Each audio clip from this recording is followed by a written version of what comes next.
বোয়ালখালীত মাদক সেবনের অপরাধে ৩ যুবকরে বিনাশ্রম কারাদণ্ড দিয়ে ভ্রাম্যমাণ আদালত অক্ষয় ফুয়ারে প্রত্যেক করে অর্থদণ্ড করা হয়।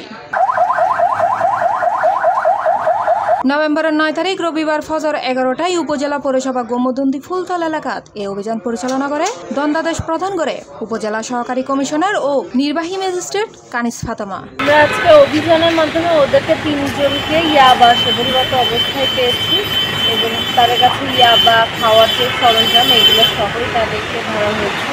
ওদেরকে মাদকদ্রব্য নিয়ন্ত্রণ আইনের ২০১৮ 36-এর 5-এ সেবনরত অবস্থায় তারা বিশৃঙ্খলা বিনষ্ট করছে। এই অপরাধে 2 জনকে 14 দিনের জেল, 1 জনকে 7 দিনের জেল, একই সাথে অর্থদণ্ড করা হয়। আমরা এদেরকে বোয়ালখালী থানাধীন গোমদন্ডি ফুলতল এলাকা থেকে আটক করি। এদেরকে ইয়াবা সেবনরত অবস্থায় পাই এবং আমরা মাদকদ্রব্য নিয়ন্ত্রণ অধিদপ্তর আটক করি এবং ওখানে ঘটনাস্থলী স্যার এদের বিরুদ্ধে 35-এ মাদকদ্রব্য নিয়ন্ত্রণ আইন 36-এর 5 ধারায় তাদেরকে সাজা এবং দণ্ডপ্রাপ্ত হলেন দিয়ে বোয়ালখালী পৌর সদরের আবুল কালামর ফুয়া মোহাম্মদ উসামা বিন হুসাইন জিয়া, পৌর সদর আবু সাইদুর ফুয়া নাজমুল হাসান এবং পৌরসভার পশ্চিম গোমদন্দি এলাকার মৃত নুরুন নবীর ফুয়া মোহাম্মদ নাইমুদ্দিন।